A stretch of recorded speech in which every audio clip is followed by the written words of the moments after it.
All right, we're live. We're back with This Week at the Chamber. It's Monday morning, and we've got the top 4 things that you need to know coming into this week. We've got them. You want to start out? Yep, I'll start out. First one is more of a planning meeting that's happening, but everybody, if you haven't heard, the Solar Eclipse is coming in 2024. It is. And the majority of Arkansas is in the path of totality. So Harrison is not, but just we're outside in the path. Harrison, We're in the path. we are. We'll have partial. Yeah. We'll have a partial solar eclipse. Yeah. I am sure there's a scientific name for it that I should have wrote down before we started, but we'll be planning for all of the things that are going to be happening. That when it comes to logistics, when it comes to food and transportation, safety and security. Yeah. You know, this would be a great opportunity together with a lot of folks to collaborate on bringing all of those issues together. The Economic Development District and Explore Harrison, and the city and the county and law enforcement and hospital, first responders, everything. So it'll be a good meeting. I got the next one. You got the next one. And then we've got too. a ribbon cutting at Gentiva on Wednesday at 9:30 a.m. A new investor in the chamber. Yeah. So happy to. We'll be there on Wednesday. We'll be there on Wednesday, and then Wednesday afternoon, I'm going out and spend some time with ABC Block and Brick. They are the largest manufacturer in Arkansas of concrete blocks, and it's interesting. A large footprint, several acres, and quite a unique manufacturing process. So we'll meet with them to learn more and probably get a community tour out there shortly with some community leaders. And then Friday, this young man, having completed 11 months of work, is going to graduate from Leadership Arkansas. Congratulations, Wilson. 8 months, thank you. 8 months, 11 months. It feels like 11. It feels, it has. My wife would say it feels like 11. Well, 2 and 3 days a month since last fall. And first, a very unique honor to be able to be included in the Leadership Arkansas group. And then the experiences that you've shared with me of learning about the military and agriculture and manufacturing and tourism and everything that you've done. Again, networking with a group of young leaders like this around the state. It's going to be my pleasure to attend the graduation in Little Rock, along with Wilson's parents and bride. Is Warren going? Yeah, Warren will be there. Warren will be there. Wow. Yeah. It'll be a family affair. I'll be the outsider, but you know what? What a great pleasure to be able to witness your graduation from that program. So look forward to doing that on Friday. It has been an incredible experience. Well, and so he's going to share all that with us. Yeah. I'll give a speech. Okay. And that's then we've got a couple of other things. You want to talk about Well, I guess we could have talked about last week. Last week, Rotary did their Music on the Square. They also had a soft opening of the Entertainment District. Right.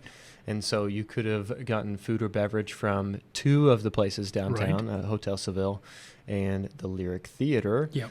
The Lyric was just there off. They had set up on the side that has the Poorhouse and 4C Insurance, Selling 726, Cavender's, that side.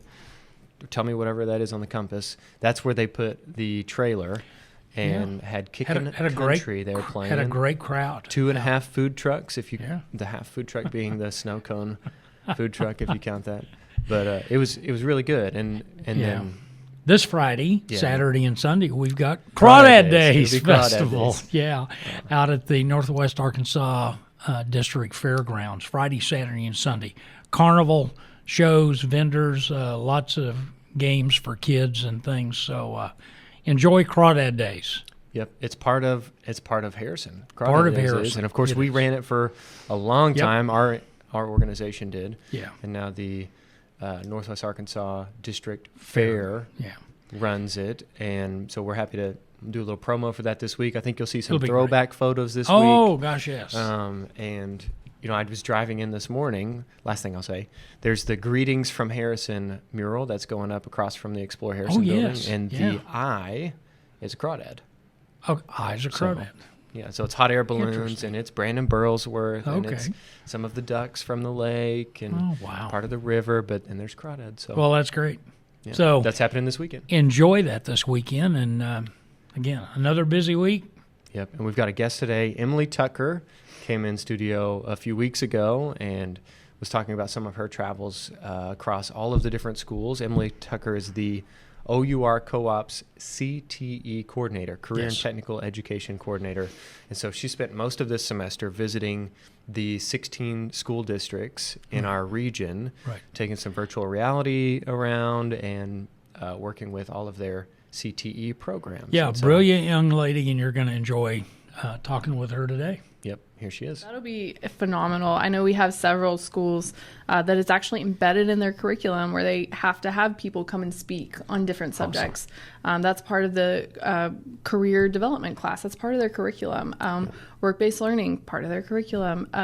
Several of our classes, it's part of their curriculum. And so that just makes it that much easier for the teacher to be able to, oh, here's what we're learning on this week. Oh, why don't we call so-and-so? Yeah. Of course, I hope that they do that a few weeks ahead of time and are planning. Right. But yeah, it makes that process so much simpler. I think that's a good segue to talk about the WIN Leadership Academy and just building those relationships. I think it's started as, just promoting the industries in general, but I think what we found is the most successful part was helping build those relationships. So it's not a random person you're calling. It's Jason Patience that you're calling, or David Davis, and so building those actual relationships where it's not just that company's great. No, you know a person there, and are building those relationships between our educators and our industries. I think that's where that success has been found in the WIN Leadership Academy, and it's a lot easier to pick up a phone if you know who you're calling. For sure. And I think it was like after the very first session we did that, one of the teachers, we were kind of debriefing, and they were like, we get so caught up in our world of education, of the homework and the grading papers and the lesson plans and the, sometimes the last thing, on our mind is who are we going to get to come speak or whatever. And we sometimes forget that there are so many people in this community that are rooting so hard for our students to be successful, and they want to help. Mm-hmm. And sometimes it's just finding that time to connect with the right person. And so if we can lower that barrier a little bit of those direct connections, we may be way wrong. I just don't think we are. The feedback we're getting, I don't think we are.